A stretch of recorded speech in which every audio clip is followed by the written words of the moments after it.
Chapter 18, Kiana Rabuni. Top 4 reasons why my half-brother Chauncey is like Vladimir. Number 1, the smell, dirty diapers, and baby puke. Enough said. Vladimir's terrarium, after the weekend, is no perfume factory either. Remember, Vladimir is the little lizard from Miss Fountain's class? Number 2. The noise. Chauncey's howling has the edge in volume, but Vladimir's high-pitched squeaks are even more piercing. It goes without saying that both of them are spoiled by too much attention. That's step monster's fault in Chauncey's case. For Vladimir, it's Miss Fountain's 7th graders, and lately, us. When he wants somebody to feed him a dead cricket, which is all the time, the cheeping, the chirping are at a frequency that feel like miniature blender at the center of your brain. The teeth, they both have 0. Okay, Vladimir probably has more than that, but you don't know that until he nips at you. And to be fair, Chauncey does have a couple of chompers breaking through, bottom front. It's pretty cute, actually. Number 4, the time suck. That's the biggest similarity between them. Dealing with Chauncey is a 25-hour per day job, mostly for Stepmonster, but also for Dad and me. If you leave him alone for 10 seconds, he'll find a way to stick his drool-covered finger into an electric outlet, light himself on fire, and roll down at least 1 flight of stairs. Vladimir is every bit as impossible to ignore. When he starts squeaking, you go running, and he's not satisfied with just anybody. These days, the attention he craves is from Aldo. Leave it to Vladimir to love the least lovable person in the whole school, except maybe Elaine. Maybe it's the red hair. It's hard to ignore. Anyway, I shouldn't really complain that stepmonster is so distracted. If it wasn't for Chauncey, she might call up to the school and ask how I'm doing and get told, "Kiana who?" The last thing I need is to get put in irregular classes and have to break in 8 new teachers, just when I'm starting to get the hang of Mr. Kermit. Now that Ribbit's doing real teaching, I don't even have to make things up when Dad and Stepmonster asked how's school. I have something to tell them. Things are going on in room 117. Things beyond worksheets and crossword puzzles. Hang on a second. Back up. My father stops me at dinner. What are these puffy tails you keep talking about? Some kind of science unit? Right, I stammer. Animal anatomy. If you're going to be dissecting some poor little bunny, I don't want to hear about it, Stepmonster puts in, shoveling strained bananas into Chauncey's waiting mouth. And we're going on that field trip tomorrow, remember? I move on quickly. To a rabbit laboratory? Dad asked. No, this is different. We're going to Terra Nova Motors as Jake Terra Nova's personal guest. I don't know what we're supposed to learn there, but the class is actually pretty psyched about it. One of the downsides of being an SCS 8, besides the obvious, is that you're stuck in the same room all day, so the change of scenery will do us good. Our 2 chaperones are Mr. Kermit and Miss Fountain. Mr. Kermit has no choice, but it's really nice of Miss Fountain to volunteer, since her own class has to have a sub today. As it turns out, they get Mrs. Landsman, a.k.a. Dawn of the Dead. Poor Vladimir. If he squeaks too loud, she'll probably gut him with a protractor and barbecue him on a rotating spit in the home and careers room. The bus is just a minibus, and it's pretty uncomfortable with the whole class packed into one side and Elaine by herself on the other. Aldo is getting mad because Barnstone keeps thumping the back of his seat with one of the crutches. It doesn't bother Raheem. He falls asleep as soon as we make the right turn out of the school driveway. Mateo stands in the aisles, knees bent, working on his balance, just like the Silver Surfer from Spider-Man. Miss Fountain seems pretty uncomfortable with the bad behavior, especially the fact that Mr. Kermit isn't saying anything. So she tries to change the subject by talking about how SC8 should participate in the district science fair. She's always coming up with suggestions for our class, like the Good Bunnies thing, or inviting us for circle time, or to help out with Vladimir. Sometimes Mr. Kermit lets her push him around a little, but not today. No, he says simply. I think this field trip has put him in a bad mood. It's pretty obvious that Jake Terra Nova isn't his favorite person. But it's a fantastic competition, Miss Fountain persists. Teams enter from every school in the district. There are prizes, and the first-place winners get an extra 10% added to their grades on the state science assessment. It's a win-win. Not for us, Mr. Kermit replies firmly. His expression says it all. Do these really look like the kinds of kids who will come in first place at anything? It bugs me a little.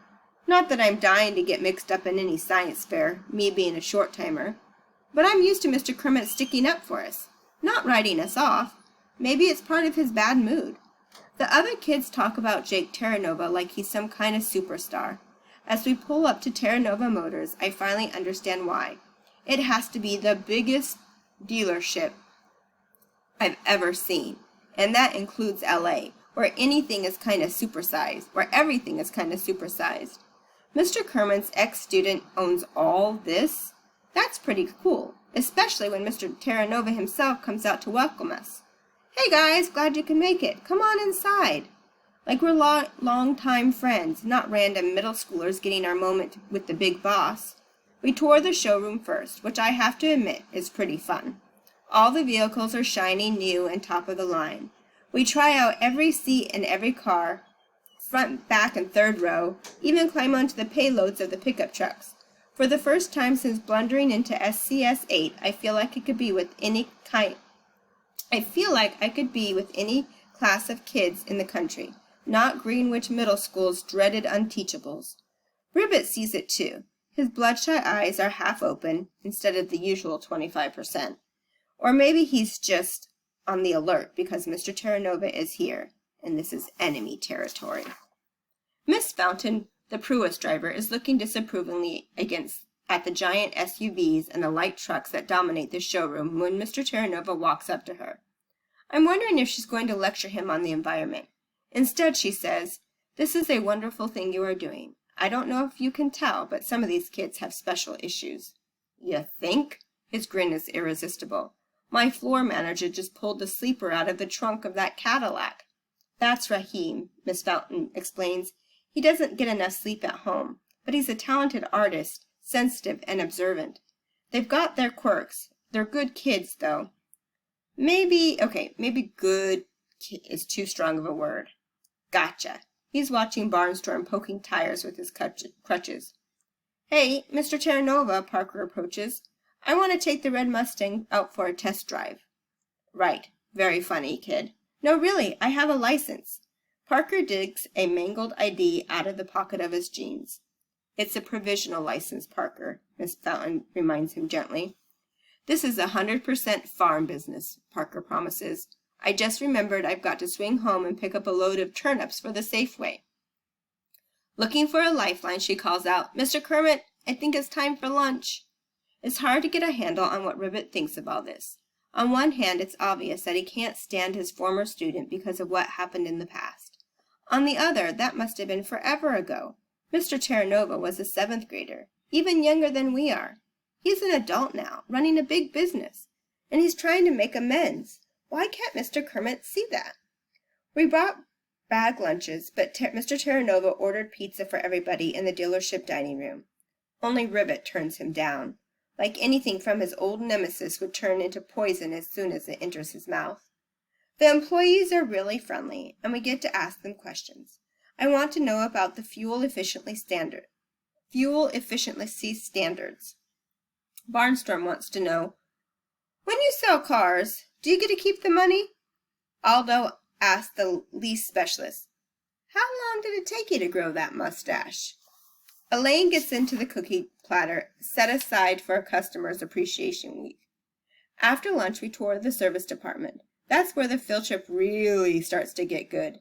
Motor vehicles are such a huge part of life, especially in a place like LA, where you have to drive pretty much everywhere. People take it for granted that their cars will work, like they're powered by some kind of magic. How often do we ever take a peek under the hood at the machinery that makes it happen? Mr. Terranova leads us into the raised catwalk. We can look down on at least a dozen vehicles on lifts in various stages of being taken apart and put back together again.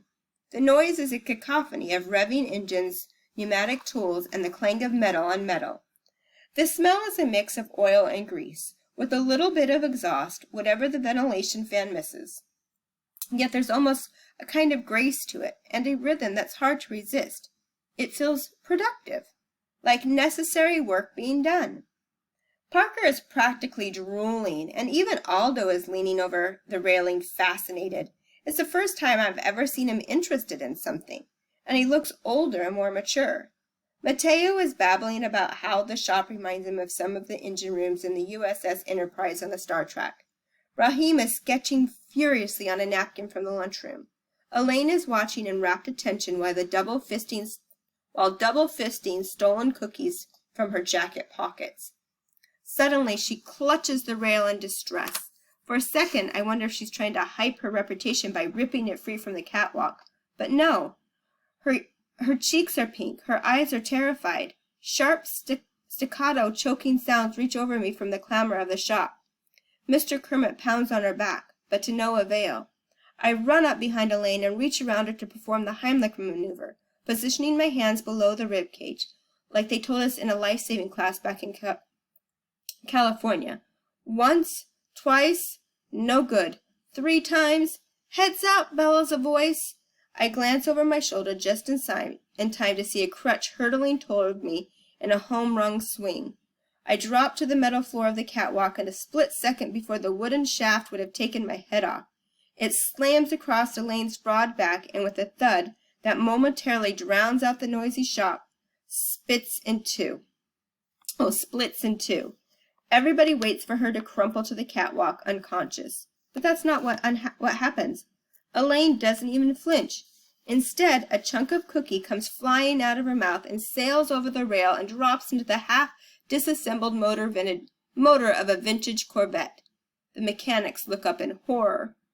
"What was that?" Mr. Terranova asked urgently. I confirm that Elaine is no longer choking. She's okay. The car dealer looks at me like I'm totally missing the point. But what did she spit into the engine? Elaine smacks her lips. I think it was a ginger snap. The words is like a panic alarm to Jake. "Guys," he calls out to them, "I want that engine taken apart and every piece wiped clean now." I'm mystified. What's so bad about ginger snap? "Sugar," he exclaims in agony. "That's the last thing you want in a car engine. It dissolves in the gas and ends up everywhere.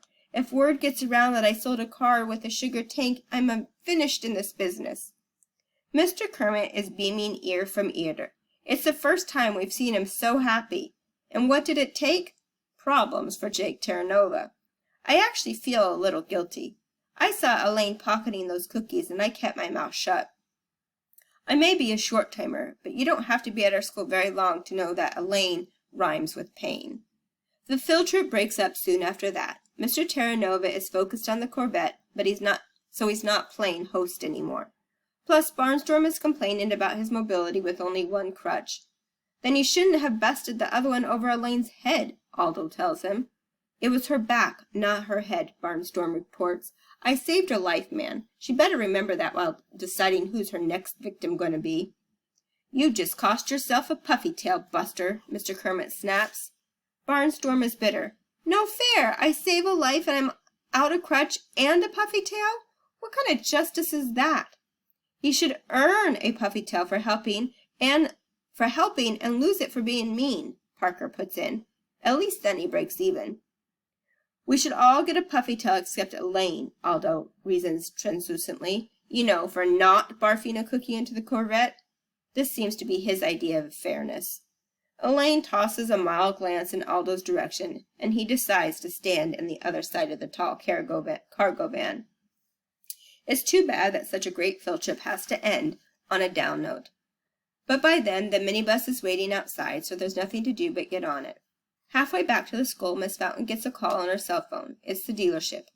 There's a middle school boy asleep on the couch in the showroom. Mr. Kermit does a head count. "It's Raheem," he reports. "We have to go back and get him." And we turn around. "Wait," I frown at Miss Fountain. "How come they called you? I mean, why does Jake Terranova have your phone number?" She blushes the color of Chauncey's diaper rash. So there was a lot of talk about this past 2 chapters of Jake Terranova trying to make amends. What does that mean when he's trying to make amends with Mr. Kermit? And why do you think Miss Fountain blushes at the end of the story?